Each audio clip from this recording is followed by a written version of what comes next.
है समय नदी की बाढ़, अक्सर सब बह जाया करते हैं। है समय बड़ा तूफान, प्रबल पर्वत भी झुक जाया करते हैं। ऑफिसर्स गुरुकुल डिफेंस के इस प्रतिष्ठित मंच से जीएस फैकल्टी विक्रम ठाकुर का आपको सादर नमस्कार। आज हम बात करेंगे जियोग्राफी के मोस्ट इंपोर्टेंट टॉपिक रॉक्स, चट्टानों के संदर्भ में। सारी बातें हमारी प्रतियोगी परीक्षाओं से संबंधित, कॉम्पिटिटिव एग्जाम से संबंधित होंगी। मैंने टॉपिक को उस तरीके से डिजाइन किया है कि किसी भी एग्जाम में आप बैठ जाइए, प्रश्न हटेगा नहीं, आपको लगेगा कि हाँ वास्तव में हम टॉपिक पढ़ करके आए हैं और टॉपिक पढ़ने के बाद हम क्वेश्चन लगा पा रहे हैं। तो चलिए शुरू करते हैं हम मोस्ट इंपोर्टेंट टॉपिक रॉक्स। किसको? रॉक्स के बारे में। तो यदि हम रॉक्स की बात करें तो पहले हमें यह समझना होगा कि रॉक्स क्या है ना, रॉक्स होती क्या है। रॉक्स को हम पहले मोटे तौर पे समझ लें।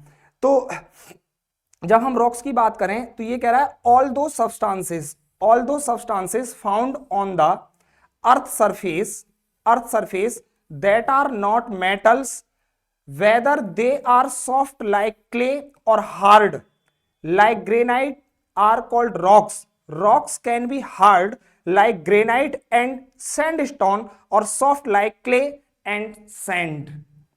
हम समझते हैं ठीक तरीके से। ये कह रहा है भूपटल पर पाए जाने वाले वे समस्त पदार्थ, मतलब जहां हम रह रहे हैं, ये जो भूपटल है, भूपृष्ठ है, क्रस्ट कहते हैं जिसे। तो ये कह रहा है भूपटल पर पाए जाने वाले वे समस्त पदार्थ जो धातुएं नहीं हैं, चाहे वे चीका मिट्टी की भांति मुलायम हों अथवा ग्रेनाइट की भांति कठोर हों, चट्टान कहलाते हैं। चट्टानें ग्रेनाइट तथा बालू का पत्थर की भांति कठोर भी हो सकती हैं अथवा चीका मिट्टी और बालू की भांति मुलायम भी हो सकती हैं। मतलब जो भी कुछ हमारे क्रस्ट पर, जो भूपृष्ठ है, जो पृथ्वी का ऊपर वाला एरिया है, सरफेस है, अर्थ सरफेस है, उस पर जो भी कुछ पाया जा रहा है बिना किसके, धातुएं न हो, वो धातुएं न हो, वो क्या कहलाता है? वह कहलाता है रॉक्स। क्या कहलाता है? रॉक्स। ये कह रहा है it may be porous like chalk and limestone और impervious like granite and slate. ये कह रहा है कि यह खड़िया मिट्टी और चूने के पत्थर की भांति छिद्र में भी हो सकती है। यह खड़िया मिट्टी और चूने के पत्थर की भांति छिद्र में भी हो सकती है और ग्रेनाइट तथा स्लेट की भांति अछिद्र में या अप्रवेश्य भी। तो मोटा मोटा हमने ये समझा है कि वास्तविकता में रॉक्स क्या हैं, चट्टानें क्या हैं, सैलें क्या हैं। आगे की बात करें हम तो आगे ये कह रहा है in simple language rocks are a group of minerals but some rocks are made up of a single mineral like sandstone, limestone, marble etc. but some rocks have a mixture of more than one mineral like granite, quartz, feldspar and mica, which are made up of 3 or 4 minerals. Some other rocks are also made up of complex mixtures of many types of metal and non-metal minerals like alumina, conglomerate, limonite और etc. ये कह रहा है साधारण भाषा में चट्टानें खनिजों का समूह है। साधारण भाषा में चट्टानें किसका? मिनरल्स ग्रुप हैं। साधारण भाषा में चट्टानें खनिजों का समूह है, किंतु कुछ चट्टानें एक ही खनिज से निर्मित होती हैं, जैसे बलुआ पत्थर, चूना पत्थर, संगमरमर आदि। किंतु कुछ चट्टानों में एक से अधिक खनिजों का सम्मिश्रण होता है। या तो हो सकता है ये एक ही खनिज से बनी हो या हो सकता है कुछ खनिजों के समूह से बनी हो। खनिजों का सम्मिश्रण होता है जैसे ग्रेनाइट, स्फटिक, फेल्सफार और अभ्रक, जो 3 या 4 खनिजों से मिलकर बनते हैं। कुछ अन्य चट्टानें अनेक प्रकार की धातुओं एवं अधातु खनिजों के जटिल मिश्रण से भी बनती हैं, जैसे एल्मुना, कॉन्ग्लोमेरेट, लिमोनाइट, अयस्क आदि। आगे की बात करें हम तो कह रहा है more than 2000 minerals have been discovered by geologist so far, but only 24 of these minerals are considered important in the formation of the earth's crust.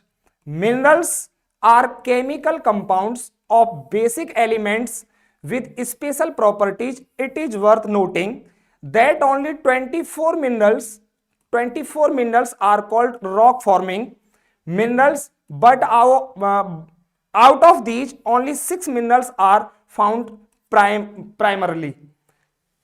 ये कह रहा है कि भूवैज्ञानिकों द्वारा अब तक लगभग 2000 से भी अधिक खनिजों का पता लगाया जा चुका है।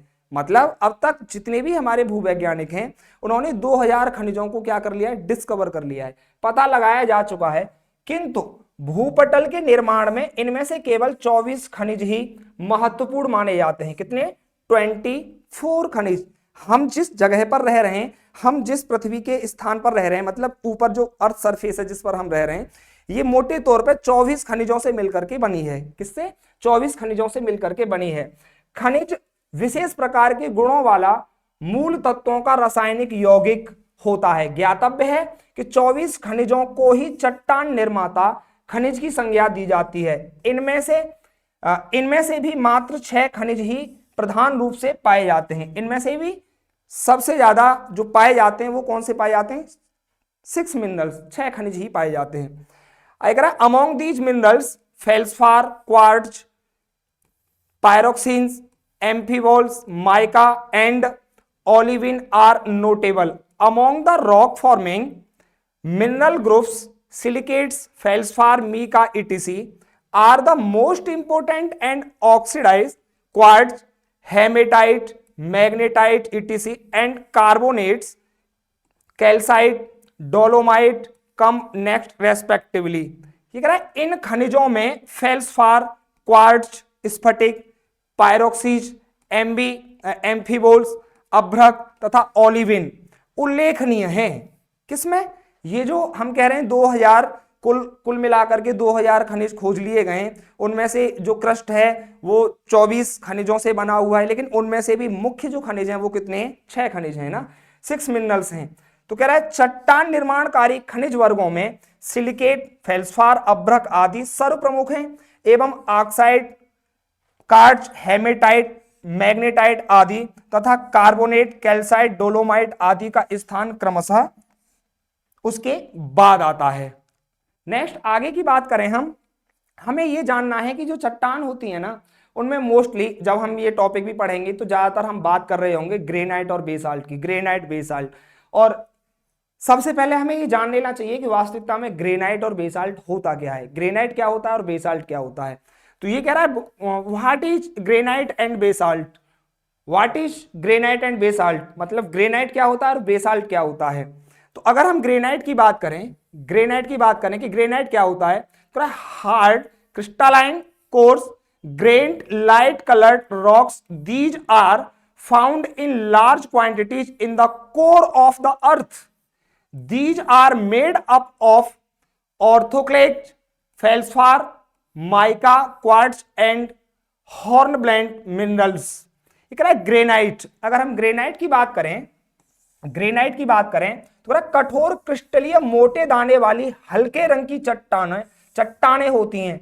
कैसी? कठोर क्रिस्टलीय मोटे दाने वाली हल्के रंग की चट्टानें होती हैं। ये पृथ्वी के गर्भ में, पृथ्वी के कोर एरिया में, पृथ्वी का गर्भ है ना भाई, अगर हम बात करें पृथ्वी के गर्भ की, तो पृथ्वी का गर्भ है क्या? तो पृथ्वी के गर्भ की अगर हम बात करें तो मोटा सा हम समझ लें इस बात को कि अगर ये हमारा अर्थ है, ये हमारी अर्थ है, और मैं इसमें से एक पार्ट निकाल लूं इस तरीके से, तो हमें कुछ ऐसा दिखाई देता है। और यदि हमें ऐसा कुछ दिखाई देता है, जो सबसे ऊपर वाला पार्ट क्रस्ट है, क्या है ये? क्रस्ट। बीच वाला पार्ट मेंटल है, क्या है ये? मेंटल। और जो तीसरा वाला पार्ट है वो क्या है? कोर एरिया है, क्या है? कोर। तो ये क्रस्ट है, ये मेंटल वाला पार्ट, और ये क्या है? कोर। तो ये कह रहा है ये पृथ्वी का जो गर्भ है ना, इसकी बात कर रहा है। किसकी? पृथ्वी के गर्भ। तो ये कह रहा है पृथ्वी के गर्भ में विस्तृत आकार में पाई जाती हैं ये आर्थोक्लैक, फेल्सपार, माइका, क्वार्ट्ज तथा हॉर्नब्लेंड खनिजों से बनती है। समझ में आ रही होगी बात। आगे की अगर हम बात करें तो बेसाल्ट, बेसाल्ट क्या है? Basalt, these are fine grain dark green to black in colour, blue basalt is called trap, it is made up of plagioclase, feldspar, augite and magnetite. Quartz is generally not found in basalt. Basalt is found in abundance in the southern part of India.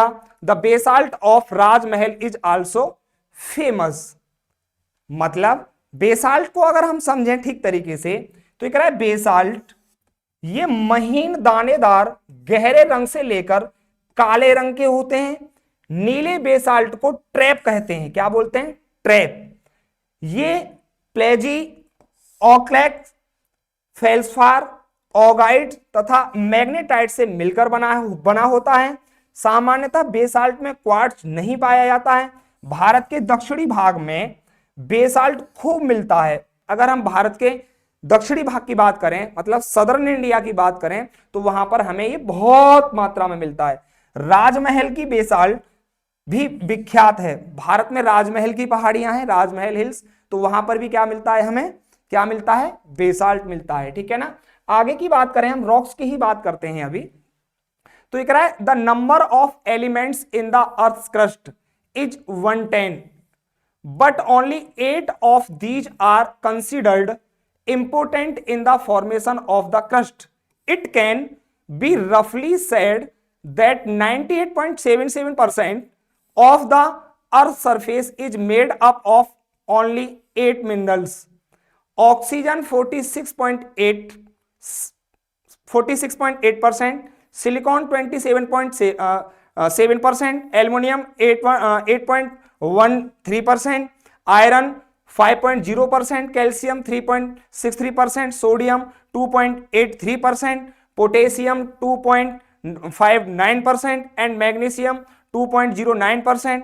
The remaining 1.23% of the earth is composed of all the remaining elements like titanium, hydrogen, phosphorus, carbon, manganese, sulfur, barium, chlorine, gold, silver, copper, mercury, lead etc.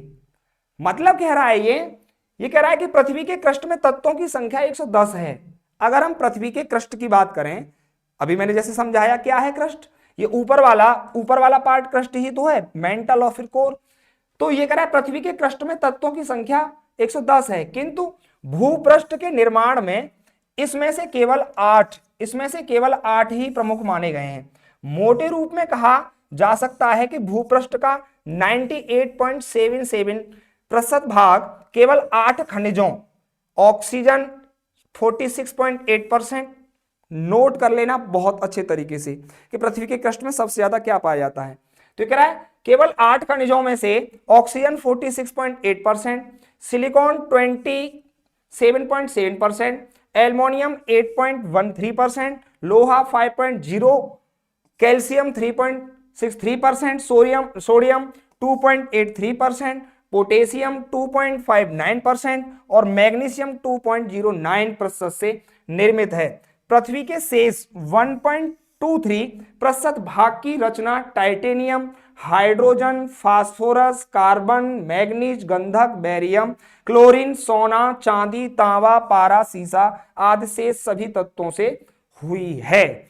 तो यदि आपसे पूछा जा रहा है कि पृथ्वी के crust में कौन सा तत्व कहां है, कितना है, कितने प्रतिशत में है, तो आपको पता होना चाहिए. मोस्ट इंपोर्टेंट पार्ट है ये टॉपिक का. आप स्क्रीनशॉट ले लीजिएगा बेहतरीन तरीके से, आप नोट्स बना लीजिएगा बहुत अच्छे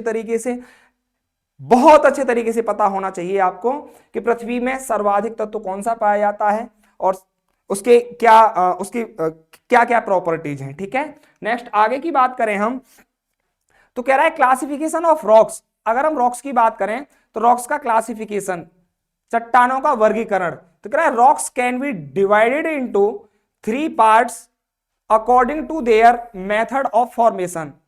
चट्टानों को उनके निर्माण की विधि के अनुसार 3 भागों में विभक्त किया जा सकता है. कितने भागों में? 3 भागों में. There are 3 types: igneous rocks, आग्नेय चट्टानें, कौन सी, इग्नियस रॉक्स मतलब आग्नेय चट्टानें, सेडिमेंट्री रॉक्स मतलब अवसादी चट्टानें, मेटामॉर्फिक रॉक्स मतलब रूपांतरित चट्टानें। मतलब चट्टानें कितने प्रकार की होती हैं, कितने प्रकार की, इग्नियस रॉक्स, सेडिमेंट्री रॉक्स और मेटामॉर्फिक रॉक्स, ठीक है ना, रूपांतरित चट्टानें।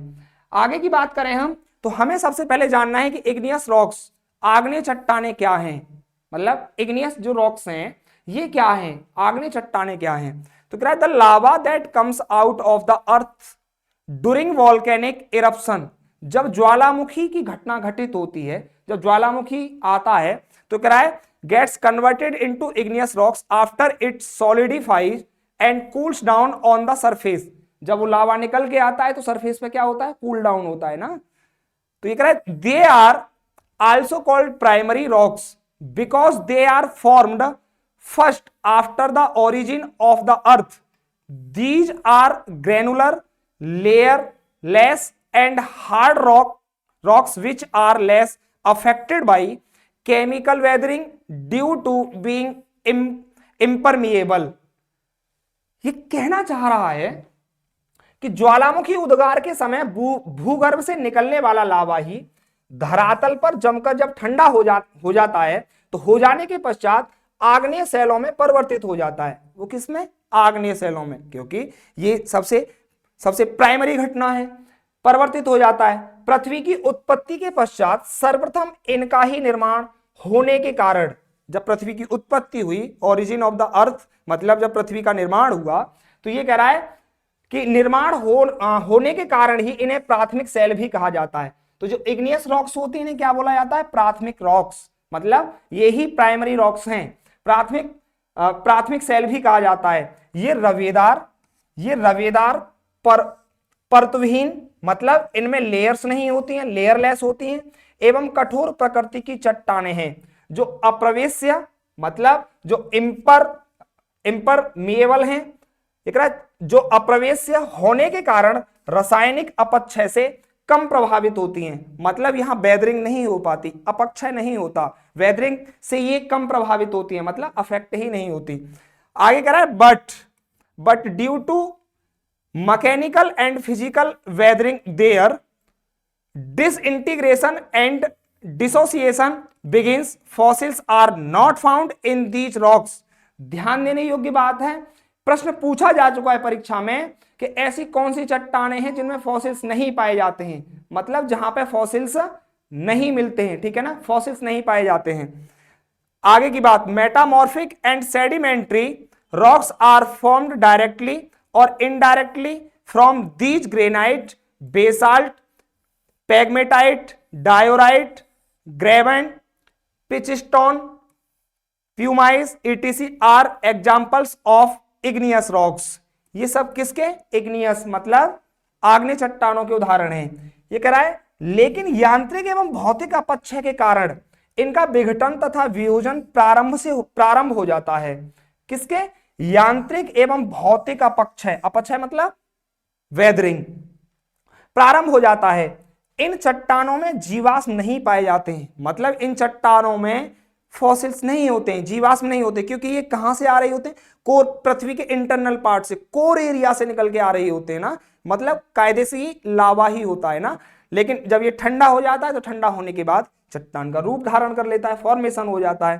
तो रूपांतरित तथा अवसादी चट्टानें प्रत्यक्ष या अप्रत्यक्ष रूप से इनसे ही निर्मित होती हैं। मतलब कायदे से ये कहना चाह रहा है कि जो मेटामॉर्फिक चट्टानें होती हैं, मेटामॉर्फिक और अवसादी चट्टानें होती हैं, वो इनसे ही बनती हैं। किससे, आग्नेय चट्टानों से। यदि आग्नेय चट्टानें न हो तो अवसादी चट्टानें और कायांतरित चट्टानें मतलब सेडिमेंट्री रॉक्स और कौन सी, मेटामॉर्फिक रॉक्स का कोई अस्तित्व ही ना होगा, एग्जिस्ट ही नहीं करेंगी वो, ठीक है ना।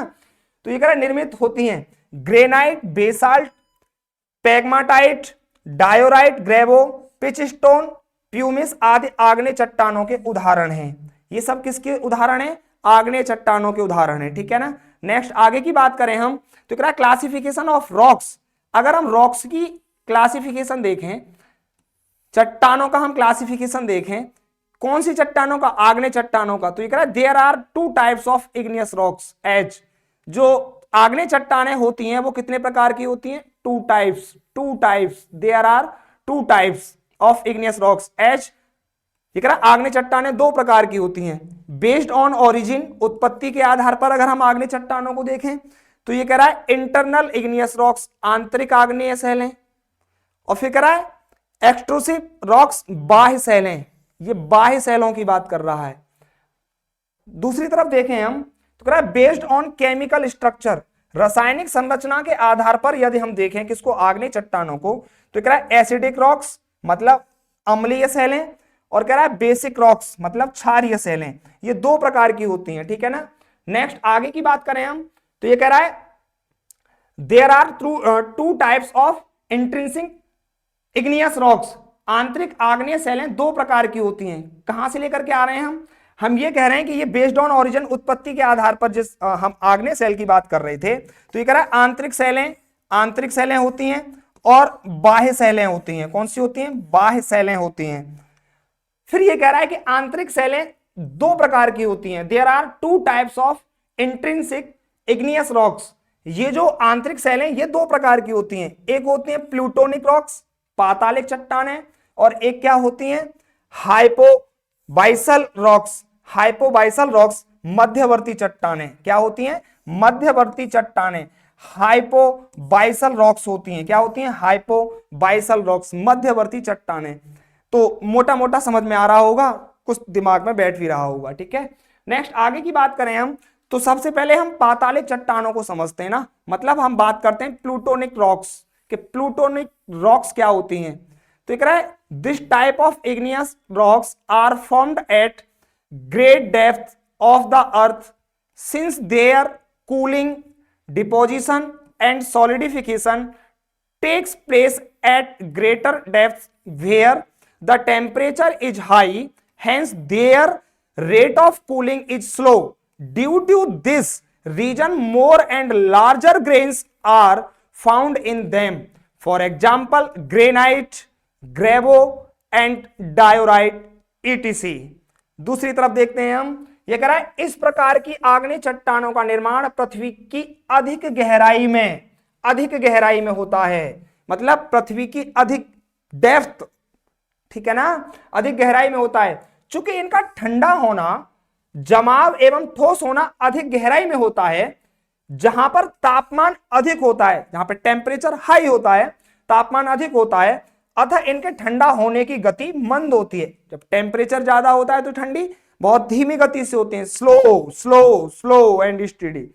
ये कह रहा है इस कारण इनमें रवे अधिक तथा बड़े पाए जाते हैं, जैसे ग्रेनाइट, ग्रेबो और डायोराइट आदि, ठीक है। नेक्स्ट आगे की बात करें हम, मध्यवर्ती चट्टानें। भाई हमने आंतरिक चट्टानों में दो प्रकार की चट्टानों की बात की ना, कौन सी? पातालिक चट्टानें और मध्यवर्ती चट्टानें। तो मध्यवर्ती चट्टानें हाइपोबाइसल रॉक्स की बात करें हम तो ये कह रहा है when the magma emanating from the earth's crust does not reach the surface but solidifies in the joints, cracks or planes found on the way, then such rocks are called intermediate rocks. After the process of erosion over time, these rocks become visible on the surface. Its main forms are as follows as, वो हम अगली slide में देखेंगे।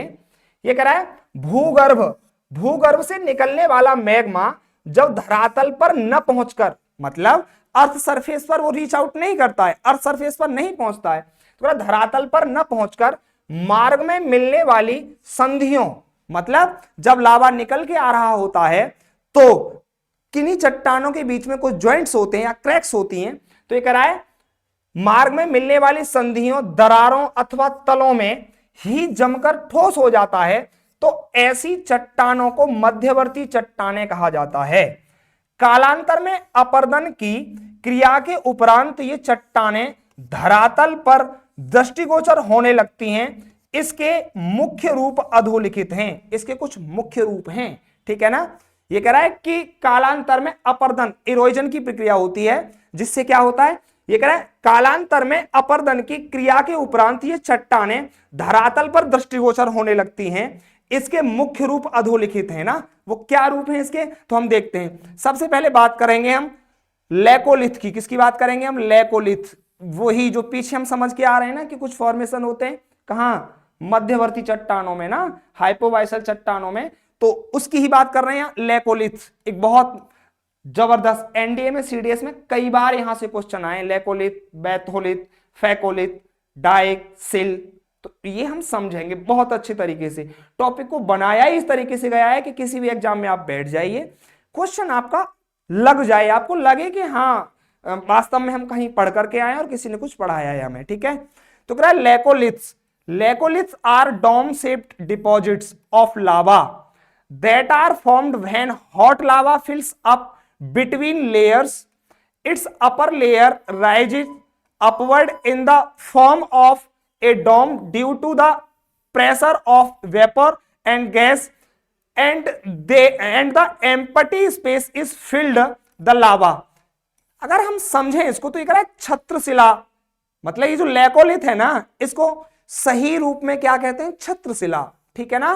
तो कह रहा है छत्रशिला laccolith लावा के गुंबदाकार जमाव होते हैं। लावा के कैसे, गुंबदाकार, डोम शेप्ड, लावा के गुंबदाकार जमाव होते हैं। लावा के, लावा जो होता है ना उसके गुंबदाकार जमाव होते हैं, डिपॉजिट। तो ये कह रहा है गुंबदाकार जमाव होते हैं जो परतों के बीच गर्म लावा के भर जाने से बनते हैं। जो परतों के बीच गर्म लावा के किससे भर जाने से बनते हैं। इसकी ऊपरी परत वाष्प और गैस के दबाव के कारण ऊपर की ओर गुंबद के रूप में उठ जाती है और रिक्त स्थान में लावा भर जाता है। रिक्त स्थान में क्या भर जाता है, लावा। मोटा मोटा आपको ये याद रखना है कि जब दो परतों के बीच में लावा भर रहा होता है तो ये डोम शेप्ड, मतलब एक गुंबदा आकार की आकृति होती है। गुंबदा आकार, गुंबद, डोम शेप्ड, ठीक है ना, जिसे हम क्या बोलते हैं, लेकोलिथ। क्या बोलते हैं, लेकोलिथ। एनडीए, सीडीएस, यूपीएससी के एग्जाम को देने वाले, आरएमएस, आरआईएमएस, सैनिक स्कूल के एग्जाम को देने वाले विशेष ध्यान दें इन पर, मतलब अपने दिमाग में बिठा लें कि जो टर्मिनोलॉजी है ना बहुत पूछी जाती है एग्जाम में, ठीक है। नेक्स्ट आगे की बात करें, आगे है हमारे पास डाइक। डाइक या हम इसे क्या बोलते हैं, भित्तिशिला। क्या बोलते हैं, भित्तिशिला। तो कह रहा है when the lava solidifies as a perpendicular wall or dam between the sedimentary rocks on its way out, it is called wall rock. Many dikes are found in Singhbhum district. हम इसको समझें तो ये कह रहा है लावा बाहर निकलते समय जब मार्ग में अवसादी चट्टानों के बीच एक लंबवत दीवार या बांध के रूप में जम जाता है तो उसे भित्तिशिला कहते हैं। उसे क्या बोलते हैं, भित्तिशिला। सिंहभूम जिले में उनके डाइक मिलते हैं, अनेक डाइक मिलते हैं, अनेक। सिंहभूम जिला कहां है, झारखंड में। भारत के सिंहभूम जिले में डाइक मिलते हैं, डाइक। यूपीपीसीएस में और एमपीपीसीएस में पूछा जा चुका क्वेश्चन है कि भारत में सबसे ज्यादा डाइक या छत्रशिला कहां मिलते हैं, ठीक है ना, ध्यान देना है। या सॉरी, भित्तिशिला कहां मिलते हैं, ठीक है, डाइक या भित्तिशिला कहां मिलते हैं। तो ये कह रहा है कि जब लावा नीचे से निकल के आ रहा होता है, जब नीचे से निकल के आ रहा होता है तो किन्हीं दो परतों के बीच में ये क्या हो जाता है, इस तरीके से खड़ा हो जाता है, ठीक है ना। तो कह रहा है ना कि sedimentary rocks on its way out, it is called wall. Many dykes are found in Singhbhum district when the lava solidifies as a perpendicular wall और dam between the sedimentary rocks. दो अवसादी चट्टानों के बीच में जब लावा फंस जा रहा होता है और कैसे खड़ा हो जाता है, परपेंडिकुलर, ठीक है ना, तो हम उसे क्या बोलते हैं, डाइक, ठीक है, भित्तिशिला। नेक्स्ट आगे की बात करें हम, सिल। या तो हम इसे पत्रक कहते हैं या हम इसे क्या बोलते हैं, पत्रक शिला, ठीक है, सिल। तो सिल क्या होता है, ये कह रहा है when lava enters the layers of sedimentary rocks and solidifies in the form of parallel layers, it is called sheet rock. These are found in Chhattisgarh and Jharkhand. जब लावा अवसादी चट्टानों की परतों में प्रवेश कर समानांतर तहों के रूप में जम जाता है, जब लावा अवसादी चट्टानों मतलब सेडिमेंट्री रॉक्स जब लावा अवसादी चट्टानों की परतों में प्रवेश कर समानांतर तहों के रूप में जम जाता है तो उसे पत्रक शिला कहते हैं। तो उसे क्या बोलते हैं? सिल, पत्रक शिला कहते हैं। यह छत्तीसगढ़ तथा झारखंड में पाए जाते हैं। ये भारत में कहां पाए जाते हैं? छत्तीसगढ़ और झारखंड में पाए जाते हैं। मोस्ट इंपोर्टेंट बातें चल रही हैं, आप इनको बहुत ध्यान से समझना और नोट डाउन कर लेना, बहुत अच्छे तरीके से इसके स्क्रीनशॉट ले लेना, ठीक है। नेक्स्ट आगे की बात करें, पूरी यूट्यूब पे नहीं पढ़ा रहा है कोई इस तरीके से, ठीक है ना, केवल PYQ MC की फॉर्म में चीजें चल रही हैं। अब वो बच्चे के लिए जो एग्जाम दे रहे हैं ना, वो बच्चे के लिए मैं मानता हूं कि वो बच्चे के लिए बिल्कुल भी जरूरी ही नहीं है। भाई पहले टॉपिक पढ़ाइए, टॉपिक के बाद आप ठीक तरीके से MCQ PYQ करवाइए, तभी तो बच्चे को समझ में आएगा। लेकिन ऐसे ही उठा करके आप PYQ और MCQ लेकर के आ रहे हैं, और अधिकांश टीचर ऐसे हैं जिन्हें PYQ और MCQ के क्वेश्चन ज्ञात हैं, मतलब पता है, उन्हीं PYQ और MCQ को वो कराते हैं। अगर उनके सामने कोई प्रश्न ऐसा आ जाए ना कि जो नहीं आता है, तो वो उसे PPT में से हटवा देते हैं, उन्हें पता ही नहीं होता ना। तो जब तक टॉपिक पर डेप्थ गहराई से जानकारी नहीं होगी, जब तक टॉपिक को आपने गहराई से नहीं पढ़ा होगा, तो PYQ और सही से MCQ आप लगा ही नहीं पाएंगे ना। मेरा अपना ये मानना है, हो सकता है मैं गलत भी हूं, ठीक है। नेक्स्ट आगे एक नई आकृति की बात कर रहे हैं हम, लॉपोलिथ। लॉपोलिथ क्या होता है? ये कह रहा है when the lava solidifies in sedimentary rocks and takes a saucer like shape, that shape is called lopolith. These are found in South America. It is noteworthy that a 480 kilometer long lopolith has been found in Transvaal.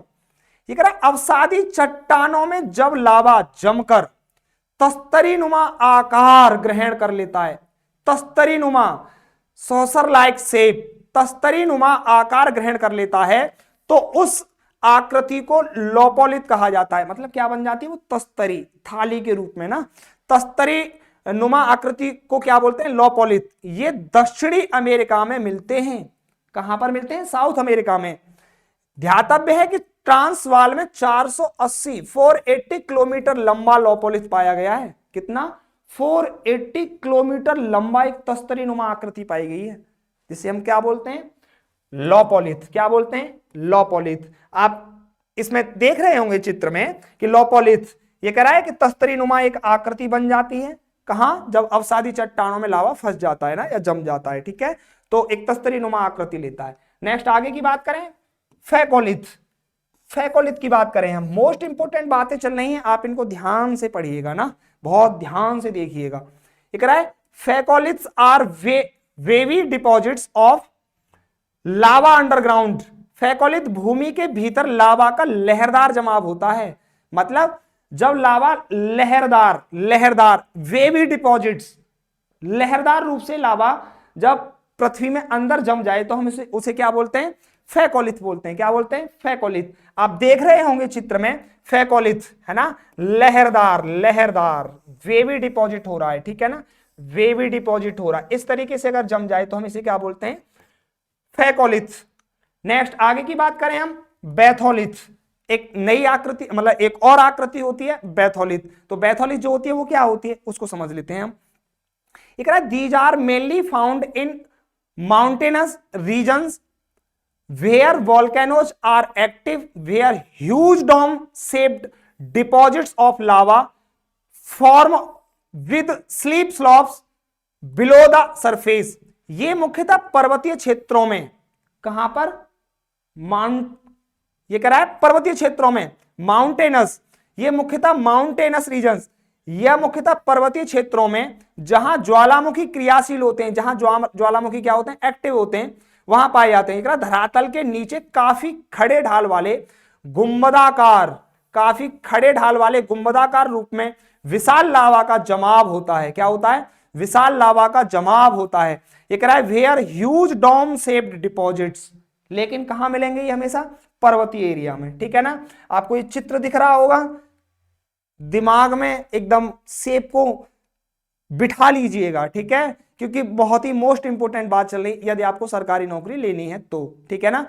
बिना सरकारी नौकरी के मुझे लगता है कि मध्यम वर्गीय परिवारों का जीवन सुलभ नहीं है, कि जितने भी मध्यम वर्गीय परिवार हैं वो अपना जीवन जो है ना बहुत अच्छे तरीके से नहीं जी सकते यदि उनके पास गवर्नमेंट जॉब नहीं, क्योंकि प्राइवेट जॉब करना आज के दौर में ऐसे समझ लीजिए जैसे हाथी के मुंह से कुछ निकाल के लेकर के आना है आपको। ठीक है, नेक्स्ट आगे की बात करें। आगे बात हो रही है बाह्य चट्टानें सॉरी एक्सट्रसिव रॉक्स। तो ये कह रहा है the rocks which are formed when magma cools down on the surface during volcanic eruption are called volcanic rocks और extrusive rocks. For example basalt rocks in terms of chemical composition igneous rocks are of two types. For example, first acidic rocks, the amount of sand or silica in it is 65 to 85% and the rest is aluminum, magnesium and alkali substances and lime. For example, granite, rhyolite, pitchstone and obsidian. Second की बात करें हम तो basic rocks होती हैं, the amount of silica in it is 45 to 55%. The rest is iron, lime and magnesium. For example, basalt, dolomite and graben. ठीक है ना, हम ठीक से समझें इसको।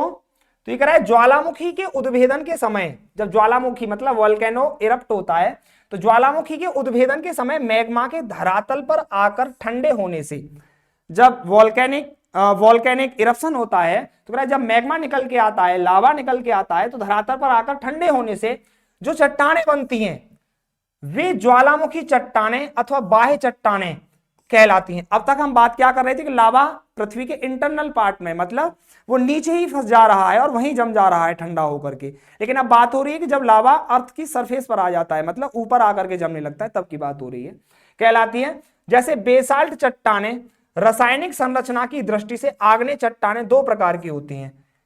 नंबर एक अम्लीय चट्टानें, इसमें बालू या सिलिका की मात्रा 65 से 85% तक तथा शेष एल्यूमिनियम, मैग्नीशियम व क्षार पदार्थ एवं चूना होता है, जैसे ग्रेनाइट, रायोलाइट, पिचस्टोन तथा ऑब्सिडियन। सेकंड की बात करें हम, क्षारीय शैलें, बेसिक रॉक्स, जिनमें सिलिका की मात्रा 45 से 55% तक होती है, शेष लोहा, चूना और मैग्नीशियम के अंश होते हैं, जैसे बेसाल्ट, डोलोराइट तथा ग्रेवो। आगे की बात करें हम, इंपोर्टेंट फैक्ट्स है हमारे लिए, कुछ महत्वपूर्ण बातें हैं हमारे लिए, तो वो क्या हैं वो हम समझ लेते हैं। एक है igneous rocks are found in abundance in peninsular India, Aravalli mountains of Rajasthan, dome shaped hills of Chota Nagpur, Rajmahal range and Ranchi plateau are made of these types of rocks. Ajanta caves have been made by cutting these rocks. Most of the minerals and metals ores are found in these types of rocks.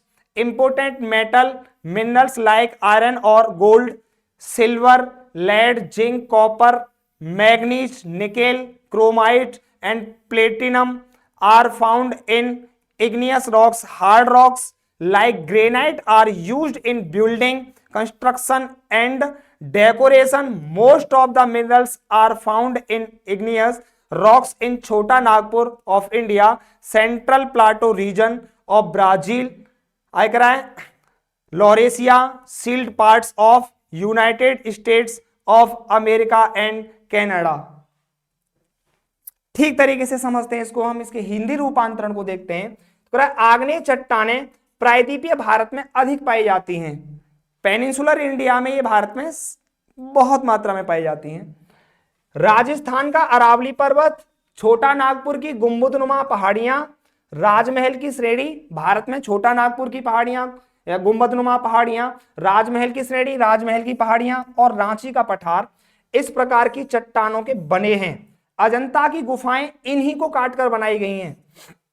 मान लीजिए आपसे history से question पूछा जा रहा हो, history से question पूछा मतलब आप कोई एग्जाम देने गए हो और वहां पर क्वेश्चन आ जाए कि अजंता की गुफाएं कब बनी थी, और उसमें कहे कि निम्न में से कौन से कथन सत्य हैं, मतलब उनमें से कुछ स्टेटमेंट दे और कहे कौन से कथन सत्य हैं। स्टेटमेंट जो है ना वो ट्रू स्टेटमेंट बता दीजिए। तो एक स्टेटमेंट हो कि कब बनी थी, और एक स्टेटमेंट हो कि अजंता की जो गुफाएं हैं वो किसको काट करके बनाई गई हैं, किसको काट करके बनाई गई हैं, ठीक है ना। तो आपको पता होना चाहिए कि आग्नेय चट्टानों को काट करके बनाई गई हैं। कैसी चट्टानों को? आग्नेय चट्टानों को। तो क्वेश्चन सेट किया गया हिस्ट्री से, लेकिन उसमें क्या डाल दिया गया? ज्योग्राफी की कुछ बातें भी डाल दी गई। समझ रहे हो एग्जामिनर को? कहीं से भी कुछ भी ला के जोड़ देता है, आदमी को लगता है कि क्वेश्चन ज्योग्राफी का है कि ये क्वेश्चन हिस्ट्री का है, कहां से क्या है, ठीक है ना। तो सारी चीजें जो है ना अपने आप में इंटरलिंक्ड है, हमें समझना होता है वास्तविकता में कि हिस्ट्री को हम कैसे पढ़ें, ज्योग्राफी को कैसे पढ़ें और आपस में इंटरलिंक कैसे कर दें, ठीक है। तो क्या है, को काटकर बनाई गई हैं। अधिकांश खनिज व धातु अयस्क इसी प्रकार की चट्टानों में पाए जाते हैं। लोह अयस्क सोना, चांदी, सीसा, जस्ता, तांबा, मैग्नीज, निकिल, क्रोमाइट तथा प्लेटिनम आदि महत्वपूर्ण धातु खनिज आग्नेय चट्टानों में पाए जाते हैं। ग्रेनाइट जैसी कठोर चट्टानों का उपयोग भवन निर्माण में वे उसको सजाने में किया जाता है। भारत के छोटा नागपुर, ब्राजील का मध्य पठारी भाग, संयुक्त राज्य अमेरिका व कनाडा के लॉरेंसियन शील्ड के भागों में आग्नेय चट्टानों में अधिकांश खनिज पाए जाते हैं। अधिकांश क्या पाए जाते हैं? खनिज पाए जाते हैं। नेक्स्ट आगे की बात करें, सेडिमेंट्री रॉक्स, अवसादी चट्टानें। सेडिमेंट्री रॉक्स क्या होती हैं, ठीक है। तो ये कह रहा है sedimentary rocks are formed when the powder get collected and deposited at the bottom. It is also called layered rock because it is formed in the form of layers. Most of the fossils and mineral oils are found in these types of rocks. Sedimentary rocks are spread over about 75% of the entire soil surface. While their contribution in the formation of the crust is 5%. The classification of these rocks is as follows as, हम next slide में पढ़ेंगे इसको। अवसादी चट्टान चूर्ण के एकत्र होकर नीचे जमा हो जाने से ही, मतलब जो पाउडर होता है, जो चट्टानें हैं वो कटती हैं, फटती हैं, मतलब उनमें इरोजन होता है, वेदरिंग होती है, मतलब अपर्दन होता है, अपक्षय होता है, तो क्या बनेगा? उसका चूर्ण बनेगा, पाउडर बनेगा। तो ये कह रहा है अवसादी चट्टान चूर्ण के एकत्र होकर नीचे जमा होते जाने से ही अवसादी सेल का निर्माण होता है। इसकी रचना परतों के रूप में होने लगती है, मतलब ये सेडिमेंट परत के रूप में होने लगती है। होने के कारण इसे परतदार सेल भी कहते हैं। अधिकतर जीवाश्म एवं खनिज तेल इसी प्रकार की चट्टानों में पाए जाते हैं। अधिकतर जीवाश्म मतलब फॉसिल्स और एक है खनिज तेल, इसी प्रकार की चट्टानों में पाए जाते हैं। संपूर्ण भूपृष्ठ, संपूर्ण सॉइल सरफेस, भूपृष्ठ के लगभग 75% भाग पर अवसादी सेलों का विस्तार है। सबसे ज्यादा क्या है? अवसादी सेल ही हैं, ध्यान रखना है। अगर प्रश्न में पूछ ले, एग्जाम में पूछ ले कि सबसे ज्यादा कौन सी रॉक्स पाई जाती हैं, तो आप क्या बताएंगे?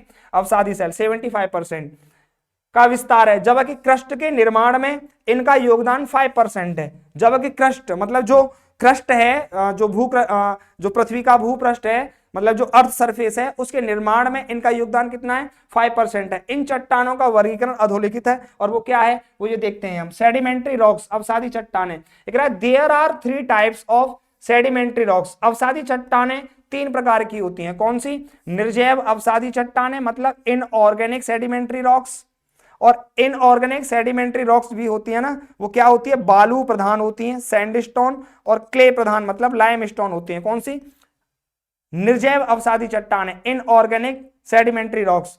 आई कह रहा है जैव अवसादी चट्टानें, ऑर्गेनिक सेडिमेंट्री रॉक्स। तो ये कह रहा है चूना प्रधान, जो जैव अवसादी चट्टानें होती हैं, ऑर्गेनिक सेडिमेंट्री रॉक्स होती हैं, वो चूना प्रधान, खड़िया, जिप्सम, डोलोमाइट मतलब लाइम बेस्ड होते हैं, चौक, जिप्सम, डोलोमाइट। कार्बन प्रधान, कोयला, ऑयल सेल। तो कह रहा है कार्बन बेस्ड की बात करें हम तो कोल ऑयल सेल होता है, ठीक है ना। नेक्स्ट आगे की बात करें हम तो रासायनिक क्रिया युक्त अवसादी सेल कौन सी होती हैं? Chemically formed sedimentary rocks, chemically formed sedimentary rocks. तो सेंधा नमक, रॉक साल्ट, जिप्सम, आई कह रहा है उलाइट, लोहा निक्षेप, आयरन डिपॉजिट्स, और आई कह रहा है स्टेलेक्माइट और क्या करा है, स्टेलेग्माइट आदि। ये सब किसके हैं, रासायनिक क्रियायुक्त अवसादी चट्टानों के उदाहरण है, केमिकली फॉर्म्ड सेडिमेंट्री रॉक्स के उदाहरण है। मजा आ रहा होगा, मजा आ रहा हो तो इसको वीडियो को लाइक कर दो और चैनल को सब्सक्राइब कर लो और अपने यार दोस्तों में वीडियो को शेयर भी कर दो, ज्यादा अच्छा रहेगा, मुझे भी लगेगा कि मेरी मेहनत में दम था ना। नेक्स्ट आगे की बात करें हम, सेडिमेंट्री रॉक्स ही चल रहा है हमारा, तो ये कह रहा है कि जो सेडिमेंट्री रॉक्स होती है ना उसके कैरेक्टरिस्टिक्स एंड यूजेज क्या हैं, उसके कैरेक्टरिस्टिक्स और यूजेज क्या हैं। तो फर्स्ट की बात करें, rocks are of different shapes and are made up of different small and large particles. Second, these rocks have layers और strata which are deposited on each other in a flat form. तीसरे की बात करें तो fossils of plants and animals are found in these rocks. Minerals like coal, slate, marble, salt, petroleum etc are obtained from these rocks. आगे चौथी की बात करें हम तो these rocks are relatively characteristic, they are usually formed by water, wind, snow, animals और chemical wastage. पांचवे की बात करें तो कह रहा है they are porous, they are porous.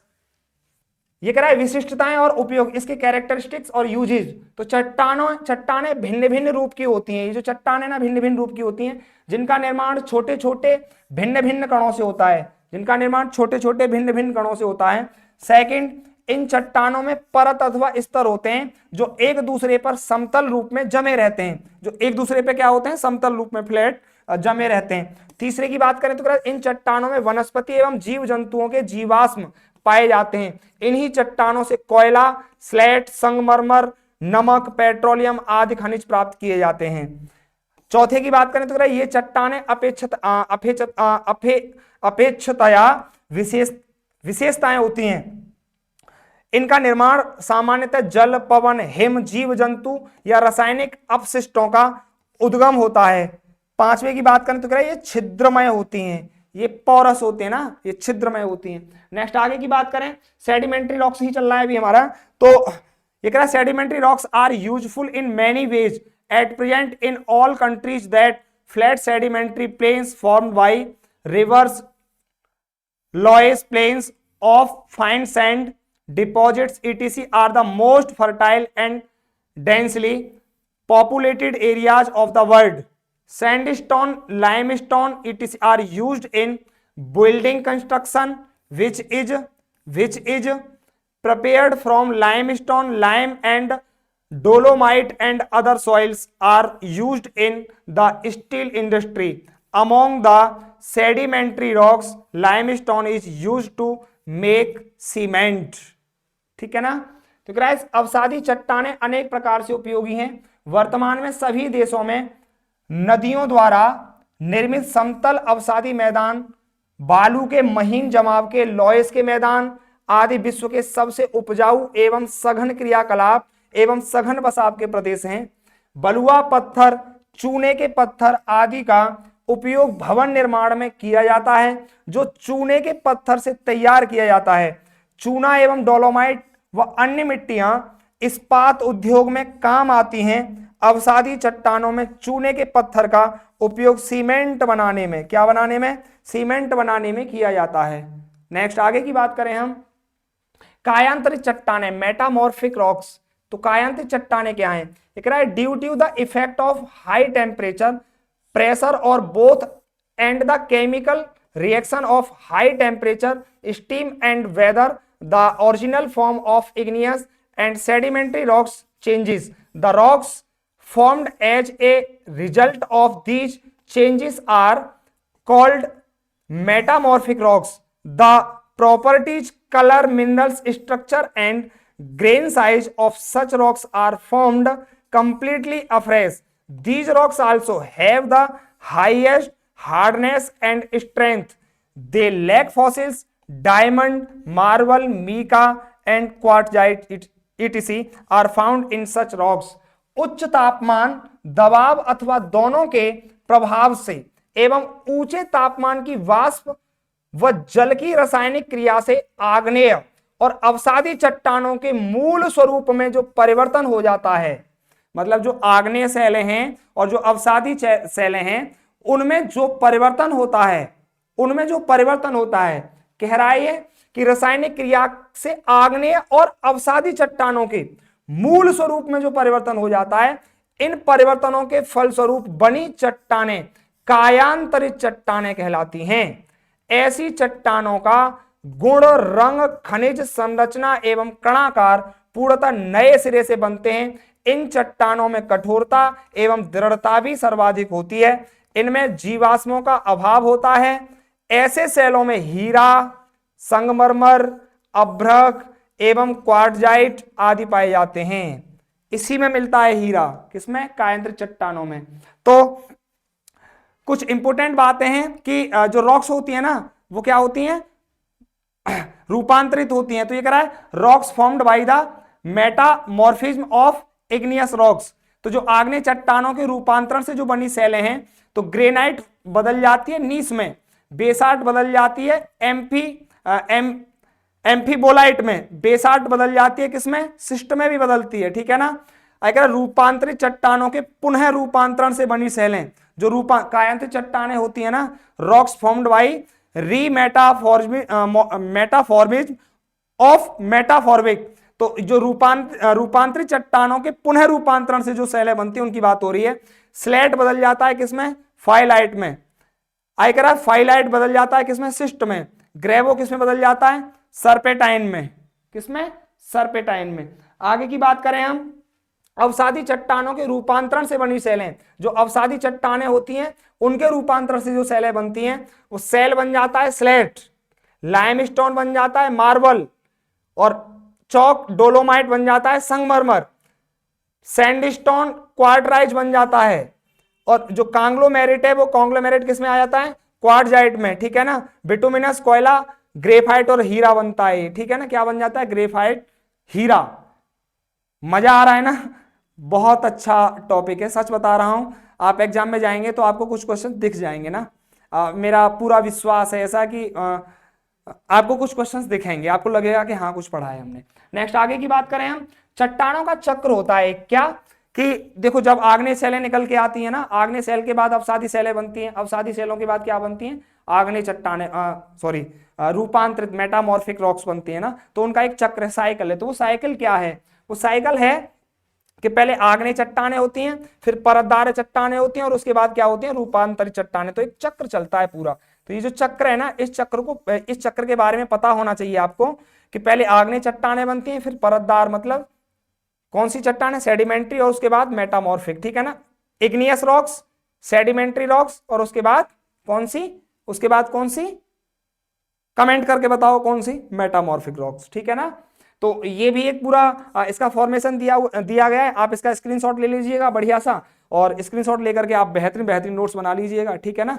तो मजा आएगा आपको, मुझे ऐसा लग रहा है, ठीक है ना। नेक्स्ट आगे की बात करें, इंपोर्टेंट एग्जाम यूजफुल फैक्ट्स, कि कुछ एग्जाम यूजफुल फैक्ट्स हैं, उनको हम देख लेते हैं जो एग्जाम में आपको बहुत ज्यादा मदद करेंगे। तो क्या है? ये कह रहा है mineral oil is found in sedimentary rocks and the possibility of its availability is known when a layer of permeable rock comes between two layers of impermeable rocks, then a favorable condition is created for mineral oil। ये कह रहा है खनिज तेल अवसादी चट्टानों में, खनिज तेल अवसादी चट्टानों में पाया जाता है, तथा इनकी प्राप्ति की संभावना का ज्ञान तब होता है जब अप्रवेश चट्टानों की दो परतों के बीच, अप्रवेश्य मतलब जिनमें प्रवेश न किया जा सके, अप्रवेश चट्टानों की दो परतों के बीच यदि प्रवेश सेल की परत आ जाए तो खनिज तेल के लिए अनुकूल स्थिति पैदा हो जाती है। भाई साइंटिस्ट कैसे पता लगाते हैं? ऐसे तो पता लगाते हैं कि यहां पे ऑयल हो सकता है, ऐसे ही पता लगाते हैं ना। तो आया हुआ क्वेश्चन है ये, और ध्यान रखना, दिल्ली पुलिस में आया हुआ क्वेश्चन है ये, कि जो खनिज तेल होता है वो खनिज तेल का पता कैसे लगाया जाता है, ठीक है ना। तो दो अप्रवेश्य मतलब दो इम्परमिएबल जो रॉक्स होती है ना, उनके बीच में कैसी हो जाए? एक परमिएबल क्या आ जाए? एक रॉक्स आ जाए ना, तो पता लगाया जा सकता है कि यहां पे ऑयल हो सकता है, ठीक है। नेक्स्ट आगे की बात करें हम, तो क्या है? Coal is found in the sedimentary rocks of Damodar, Mahanadi and Godavari river basins. तो जो कोयला की बात कर रहा है, ये कह रहा है दामोदरी महानदी तथा गोदावरी नदी बेसिनों की अवसादी चट्टानों में क्या मिलता है, कोयला पाया जाता है। दामोदर नदी, महानदी तथा गोदावरी नदी के बेसिनों की अवसादी चट्टानों में ये पाया जाता है। मजा आ रहा होगा, ठीक है। आगे कह रहा है आगरा फोर्ट, आया हुआ क्वेश्चन है ये, आईएएस एग्जाम 2016 या 17 में आया हुआ क्वेश्चन है, या तो 2016 में आया है या 2017 में आया है, हो सकता है 2018 में भी आया हो, लेकिन आया है ये क्वेश्चन, ठीक है। कि Agra fort, Fatehpur Sikri and Delhi red fort are made up of sedimentary rocks called sandstone. तो ये कह रहा है कि आगरा का किला, जो आगरा का किला है, आगरा का किला, फतेहपुर सीकरी तथा दिल्ली का लाल किला बलुआ पत्थर नामक अवसादी चट्टानों से निर्मित है। किससे? बलुआ पत्थर नामक अवसादी चट्टानों से निर्मित है। नेक्स्ट आगे की बात करें, loess is a windborne sedimentary type of rock. जो लॉइस होती है ना, लॉइस के मैदान चीन में बहुत पाए जाते हैं, लॉइस के मैदान, तो लॉइस वायु जनित अवसादी प्रकार की चट्टानें, मतलब ये वायु बनाती है इनको, ठीक है। नेक्स्ट आगे की बात करें, वही इंपोर्टेंट फैक्ट्स हैं कुछ, तो ये कह रहा है sedimentary rocks in the river valleys of India were formed in the Pleistocene period. Sedimentary rocks जो है ना इंडिया में जो बनी है वो कब बनी है? प्लीस्टोसीन पीरियड में बनी है। Uranium is found in metamorphic rocks. Uranium किस में पाया जाता है? मेटामॉर्फिक रॉक्स में। मोस्ट इंपोर्टेंट बात है, ध्यान रख लेना है ना, मोस्ट इंपोर्टेंट बात है कि मेटामॉर्फिक रॉक्स में क्या मिलता है? यूरेनियम मिलता है। Quartzite is formed by the transformation of sedimentary rocks sandstone and conglomerate. I कह रहा है the most important factor in the transformation of rocks is heat. I कह रहा है tourmaline is a primary mineral in which boron in is found. तो भारत के नदी घाटियों में अवसादी चट्टानों, भारत के नदी घाटियों में अवसादी चट्टानों की रचना प्लीस्टोसीन शक में हुई थी। यूरेनियम कायांतरित चट्टानों में पाया जाता है। यूरेनियम किसमें पाया जाता है? कायांतरित चट्टानों, मतलब मेटामॉर्फिक रॉक्स। क्वार्टजाइट का निर्माण अवसादी चट्टानों, बलुआ पत्थर एवं कांग्लोमेरेट की चट्टानों के रूपांतरण से हुआ है। चट्टानों के रूपांतरण में सर्वप्रमुख कारक क्या है? ऊष्मा, ताप है। आई कह रहा है टूरमेलाइन एक प्राथमिक खनिज है जिसमें क्या पाया जाता है? बोरान, जिसमें बोरान पाया जाता है। नेक्स्ट आगे की बात करें तो कह रहा है the amount of silica is found to be 65 to 85% in acidic igneous rocks. I कह रहा है conglomerate is a sedimentary rock, conglomerate is a sedimentary rock. Clark in quartzite are igneous and metamorphic types of rocks. Loess is found in maximum extent in North China. आई कह रहा है Makrana Rajasthan and भेड़ाघाट Jabalpur are famous for marble. Quartzite is the hardest rock. Quartzite होती है ना, वो क्या होती है? हार्डेस्ट रॉक होती है। अम्लीय आग्नेय चट्टानों में सिलिका की मात्रा 65 to 85% तक पाई जाती है। अम्लीय चट्टानों की बात हो रही है। कांग्लोमेरेट अवसादी चट्टान है। कांग्लोमेरेट कैसी है? अवसादी चट्टान है। क्लार्ज एवं क्वार्टजाइट आग्नेय एवं रूपांतरित प्रकार की सेल है। क्लार्ज और कौन सी? क्वार्टजाइट की बात कर रहा है। ये आग्नेय एवं रूपांतरित प्रकार की सेलें हैं। लॉयस का सबसे अधिक विस्तार, लॉयस का सबसे अधिक विस्तार कहां मिलता है? चीन में। आया हुआ क्वेश्चन है एग्जाम में, है ना, एक ध्यान रखना, मोस्ट इंपोर्टेंट बात कर रहा हूं मैं। तो अगर आपसे पूछ ले कि लॉयस के मैदान भारत में विश्व में कहां पाए जाते हैं? चाइना में पाए जाते हैं। मकराना राजस्थान तथा भेड़ाघाट जबलपुर संगमरमर के लिए सुप्रसिद्ध है। मकराना राजस्थान में पड़ता है और भेड़ाघाट कहां? जबलपुर में। और क्या मिलता है यहां पर? संगमरमर पाया जाता है। क्या पाया जाता है? संगमरमर। भेड़ाघाट का जो क्षेत्र है ना, उसको नर्मदा नदी काटती है ना, और वहां पे एक जलप्रपात भी बना है, धुआंधार जलप्रपात, धुआंधार वाटरफॉल है वहां, ठीक है ना, भेड़ाघाट की उसी को काट के बनाया गया है, चट्टानों को काट के बनाया गया, नहीं बनाया, वो प्राकृतिक है। आगे की बात ये कह रहा है tillite is a sedimentary rock which is formed by glacial deposition. I कह रहा है the earth crust has the highest amount of oxygen 46%। आया हुआ क्वेश्चन है, ध्यान देना है इस बात पर, ठीक है ना। ये जो मैं पूरा टॉपिक है ना, मजा आ जाएगा आपको ना। कोई एग्जाम देख करके आओगे ना तो लगेगा कि हाँ वास्तव में हमने कहीं से कुछ पढ़ा है। देखो एक तो आज के दौर में सरकारी नौकरी लेना बड़ा मुश्किल हो गया है और लोग इसको पंचवर्षीय योजना बना दे रहे हैं कि पढ़ते रहेंगे और लग जाएगी तो लग जाएगी। ऐसा थोड़ी होता है, एक बार पढ़ लो ठीक से, किसी भी टॉपिक पर ठीक से कमांड बना लो, उस टॉपिक पर PYQ MCQ लगा लो और फिर जाओ एग्जाम में। जब एग्जाम में जाओगे तो आप क्यों नहीं कर पाओगे, गारंटी है कि कर दोगे, ठीक है ना। तो सरकारी नौकरी लेना जो है ना, जितना ज्यादा मुश्किल है उतना ही आसान भी है, यह तरीके से किया जाए तो, ठीक है। Next, silicate group feldspar and quartz mineral group is found to be predominant in the composition of the earth surface. Basalt rock has the highest amount of iron and its erosion forms black soil. I कह रहा है pegmatite is an igneous rock and mica mineral is found in it. The stones used in the construction of roads are mainly dolorite, gravo and granite igneous. I got apatite mineral is the main source of soil phosphorus. Tillite अवसादी चट्टानें हैं जो हिमालयी निक्षेपण से निर्मित हैं। Tillite जो है ना, ये अवसादी चट्टानों का प्रकार है जो कहां पर मिला है, जो कहां पर बनता है, जो हिमानी निक्षेपण, हिमानी मतलब ये कह रहा है ग्लेशियल डिपोजिशन, ग्लेशियल जो डिपोजिशन होता है ना उससे क्या बनती है, टिलाइट अवसादी चट्टानें बनती हैं। पृथ्वी के क्रस्ट में ऑक्सीजन तत्वों की मात्रा सर्वाधिक होती है। भूपृष्ठ के संगठन में सिलिकेट समूह, फेल्सपार एवं क्वार्ट्ज खनिज समूह की प्रधानता पाई जाती है।